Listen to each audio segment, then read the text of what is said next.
ఈ రెండు సింహాలే. ఏది?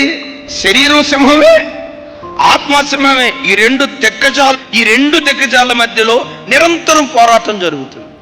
అయితే ఒకటి, ఎవరిని గెలిపించాలో, దేన్ని గెలిపించాలో అది మాత్రం నీ చేతిలో ఉంది. రోజు ఆత్మ అనే సింహానికి రోజు దానికి మాంసం వేస్తా ఉన్నాం. ఇప్పుడు రోజు మాంసం తిని ఆత్మ అనే సింహం ఏమైపోద్ది? బలమైపోద్ది. ఈ సింహం ఉంది చూసారా, మొదటి సింహం, దాన్ని రోజు ఎండగడుతుంది. ఇప్పుడు గమనించండి, మొదటి సింహాన్ని ఎండగట్టావు, రెండవ సింహానికి రోజు పోషించావు, శ్రేష్టమైన భోజన పదార్థాలతో రెండవ సింహాన్ని పోషించావు. అయిపోయింది. ఆ రెండింటి మధ్య యుద్ధం. రెండు సింహాలే.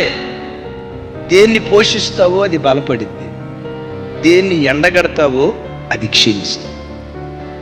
ఆధ్యాత్మికంగా ఈ ఆత్మీయ పోరాటంలో నువ్వు గెలవాలంటే నీ అంతరంగ పురుషుడు బలపడేటట్లుగా పదే పదే వాక్యం ధ్యానించటం, పదే పదే దేవుని సన్నిధిలో మోకరించటం, పదే పదే ప్రార్థన చేసుకోవటం, పదే పదే ఎప్పుడు అవకాశం దొరికితే సంఘానికి వెళ్దాం, పదే పదే దేవుని మందిరంలో కూర్చుందాం, దేవుని వాక్యం విందామని ఆత్మను పోషించి ఆత్మీయమైన వాటి చేత ఎప్పుడైతే నిన్ను నింపుకుంటావో, శరీరానికి ఆత్మకు జరిగే పోరాటంలో అంతరంగ పురుషుడు గెలవటానికి దేవుడు కృప చూపిస్తాడు.